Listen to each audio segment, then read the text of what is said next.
Hello दोस्तों, आप सभी का पीवाईपी स्टडी चैनल में स्वागत है। इस वीडियो में हम 11 दिसंबर 2017 को आयोजित एमपी पटवारी का प्रीवियस ईयर पेपर देखेंगे।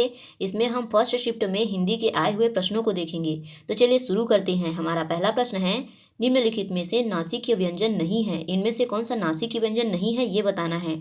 ऑप्शन दिए हुए हैं, पहला अंगा, दूसरा माँ, तीसरा ना, चौथा थम। इसका सही आंसर है ऑप्शन नंबर चौथा। देखिए, नासिकी व्यंजन क्या होता है, तो स्वर्ण विज्ञान में नासिकी व्यंजन ऐसा व्यंजन होता है जिसे नरम तालु को नीचे लाकर उत्पन्न किया जाता है और जिसमें मुंह से वायु निकालने पर अवरोध होता है लेकिन नासिकाओं से निकालने से छूट होती है। नासिक के व्यंजन 5 होते हैं, अंगा, इया, अणा, न और म। चलिए अगला प्रश्न है, वर्णों को क्रम पूर्वक अलग करना कहलाता है। वर्ण क्रम, दूसरा व्यंजन क्रम, तीसरा संधि विच्छेद, चौथा वर्ण विच्छेद। इसका सही आंसर है ऑप्शन नंबर चौथा, वर्ण विच्छेद। वर्ण विच्छेद अर्थात वर्णों को अलग करना। किसी शब्द को अलग अलग करके लिखने की प्रक्रिया को वर्ण विच्छेद कहते हैं और हिंदी में कुल वर्णों की संख्या जो है 52 है।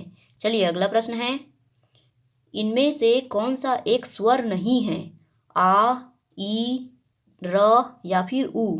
इसका सही आंसर है ऑप्शन नंबर तीसरा, र। र जो है स्वर नहीं बल्कि व्यंजन है। और कौन सा व्यंजन है, तो अंतस्थ व्यंजन है। और स्वर किसे कहते हैं, तो ऐसे वर्ण जिनके उच्चारण में किसी दूसरे वर्ण की सहायता नहीं लेनी पड़ती, अर्थात स्वतंत्र रूप से बोले जाने वाले वर्ण जो होते हैं वो स्वर वर्ण कहलाते हैं। यहाँ पर ऑप्शन नंबर पहला आ जो है वो दीर्घ स्वर है, ठीक है। और ऑप्शन नंबर दूसरा ई जो है वो लघु स्वर है, जिसे हम लोग ह्रस्व स्वर भी कहते हैं, और उ भी लघु स्वर है। चलिए अगला प्रश्न है, शुद्ध वर्तनी है, इसमें से शुद्ध वर्तनी कौन सा है, अलौकिक, अत्याधिक, अनाधिकार या फिर बरात। इसका सही आंसर है ऑप्शन नंबर तीसरा, अनाधिकार। चलिए अगला प्रश्न है, ध्वनि के मेल से होने वाले विकार को खाली स्थान कहते हैं। वर्ण कहते हैं या फिर शब्द, ऑप्शन तीसरा संधि या फिर चौथा वाक्य। इसका सही आंसर है ऑप्शन नंबर तीसरा, संधि। ध्वनि के मेल से होने वाले विकार को संधि कहते हैं।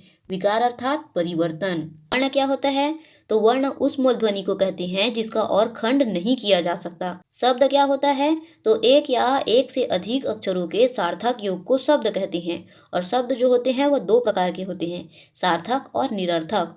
वाक्य क्या होता है, तो मनुष्य के विचारों को पूर्णतः से प्रकट करने वाले पद समूह को वाक्य कहते हैं। चलिए अगला प्रश्न है, पति का पर्यायवाची निम्न में से कौन सा है। पति का पर्यायवाची बताना है। ऑप्शन पहला वल्लभ, दूसरा कलत्र, तीसरा दारा, चौथा भार्या। इसका सही आंसर है ऑप्शन नंबर पहला, वल्लभ।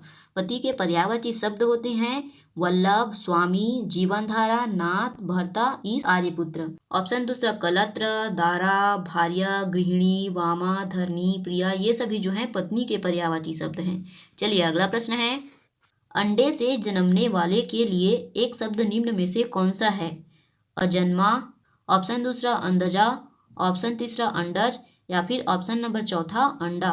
इसका सही आंसर है ऑप्शन नंबर तीसरा, अंडज। अंड से जन्मने वाला को अंडज कहा जाता है।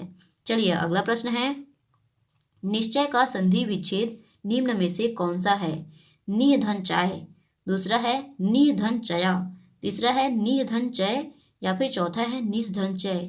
इसका सही आंसर है ऑप्शन नंबर तीसरा, निह धन चय।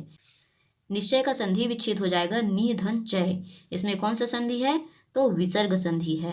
और विसर्ग संधि क्या होता है, तो जब परस्मल मिलने वाले वर्णों में पहला वर्ण विसर्ग हो तथा दूसरा वर्ण स्वर अथवा व्यंजन हो, वहां पर विसर्ग संधि होती है। चलिए अगला प्रश्न है, देव का विलोम शब्द निम्न में से कौन सा है। विलोम शब्द बताना है। ऑप्शन पहला ताम, दूसरा देवता, तीसरा मानव, चौथा दानव। इसका सही आंसर है ऑप्शन नंबर चौथा, दानव। देव का विलोम शब्द होता है दानव। चलिए अगला प्रश्न है, दूर उपसर्ग से बना शब्द निम्न में से कौन सा है। पहला दुर्दशा, दूसरा दुहाई, तीसरा दूरी, चौथा दूर। इसका सही आंसर है ऑप्शन नंबर पहला, दुर्दशा। दुर्दशा में जो है दूर उपसर्ग लगा हुआ है। उपसर्ग किसे कहते हैं, तो उस शब्दांश या अव्यय को कहते हैं जो किसी शब्द के पहले आकर उसका विशेष अर्थ प्रकट करता है। चलिए अगला प्रश्न है, नवरत्न शब्द में निम्न में से कौन सा समास है, तत्पुरुष समास, दूसरा द्विगु समास, तीसरा कर्मधारय समास, चौथा बहुव्रीहि समास। इसका सही आंसर है ऑप्शन नंबर दूसरा, द्विगु समास। जिस समास में पूर्व पद संख्यावाचक विशेषण है तथा जिसके संपूर्ण पद से किसी समूह का बोध होता है वहां पर द्विगु समास होता है। जैसे कि यहाँ पे नवरत्न जो है द्विगु समास है। इसमें पहला पद क्या है, संख्यावाची है, नवरत्न है ना, नव और रत्न। इससे हमको क्या पता चल रहा है कि नौ रत्नों का समूह है ना, नवरत्न का समास विग्रह हो जाएगा नौ रत्नों का समूह। ऑप्शन पहला तत्पुरुष समास, जिस समासिक शब्द का उत्तर पद अर्थात अंतिम पद प्रधान हो तथा पूर्व पद किसी विभक्ति के द्वारा जुड़ा हुआ हो उसे तत्पुरुष समास कहते हैं। और ऑप्शन नंबर तीसरा कर्मधारय समास। तो कर्मधारय समास क्या होता है, जिस समासिक पद का उत्तर पद प्रधान हो तथा पहला पद उत्तर पद की विशेषता बताता हो उसे कर्मधारय समास कहते हैं, जैसे कि नील गाय। और ऑप्शन नंबर चौथा बहुव्रीहि समास। तो जिस समासिक पद के दोनों पद प्रधान न हो बल्कि किसी तीसरे पद की विशेषता बताई जाए वहां पर बहुव्रीहि समास होता है। चलिए अगला प्रश्न है, चल बसना मुहावरे का अर्थ निम्न में से कौन सा है। पहला चलना, दूसरा मृत्यु होना, तीसरा चल कर बस जाना, चौथा बस से चलना।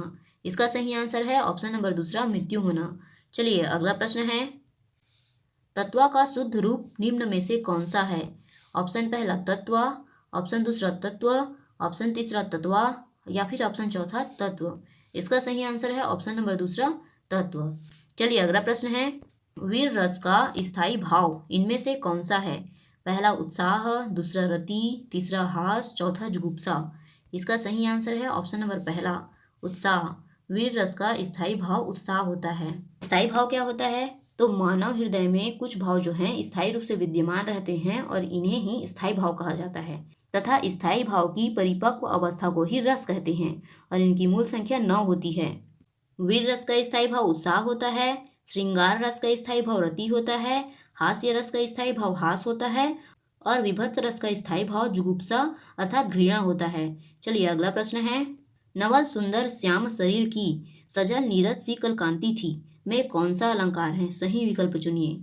तो अलंकार बताना है, यमक अलंकार, उपमा अलंकार, रूपक अलंकार या फिर अतिशयोक्ति अलंकार। तो इसका सही आंसर हो जाएगा ऑप्शन नंबर दूसरा उपमा अलंकार। उपमा अलंकार क्या होता है, जहाँ एक वस्तु की समता दूसरी वस्तु से की जाए वहां पर उपमा अलंकार होता है। और यमक अलंकार, ऑप्शन नंबर पहला यमक अलंकार क्या होता है, जहाँ कोई शब्द एक से अधिक बार आए और प्रत्येक स्थान पर अलग अलग अर्थ दे वहाँ यमक अलंकार होता है। जैसे 3 बेर खाती थी वे 3 बेर खाती है, इसमें यमक अलंकार है। और ऑप्शन नंबर तीसरा रूपक अलंकार, तो जहाँ उपमेय को उपमान के रूप में दिखाया जाता है वहाँ पर रूपक अलंकार होता है। अतिशयोक्ति अलंकार तो पता ही होगा, जहाँ पर किसी वस्तु का बढ़ा चढ़ाकर वर्णन किया जाता है वहाँ पर अतिशयोक्ति अलंकार होता है। चलिए अगला प्रश्न है, उपयुक्त विलोम शब्द चुनिए। यहाँ पे ये नीचे दिए हुए ऑप्शंस में से उत्कर्ष का विलोम शब्द बताना है। पहला दिया हुआ है यहाँ पे अपकर्ष, दूसरा अपकार, तीसरा अनाश्रित, चौथा निष्कर्ष। इसका सही आंसर हो जाएगा ऑप्शन नंबर पहला अपकर्ष। उत्कर्ष का विलोम होता है अपकर्ष। चलिए अगला प्रश्न है, निम्न में से कौन सा विग्रह वृद्धि का संधि नहीं है। वृद्धि की संधि नहीं है इनमें से कौन सा विकल्प, 1+1, सु प्लस अल्प, 1 प्लस औषधि या फिर भाव प्लस एक। इसका सही आंसर है ऑप्शन नंबर दूसरा सु प्लस अल्प।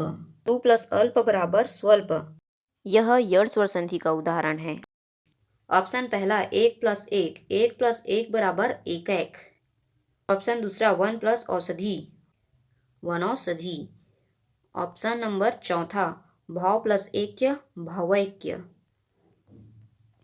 और ये तीनों वृद्धि स्वर संधि का उदाहरण है, वृद्धि स्वर संधि।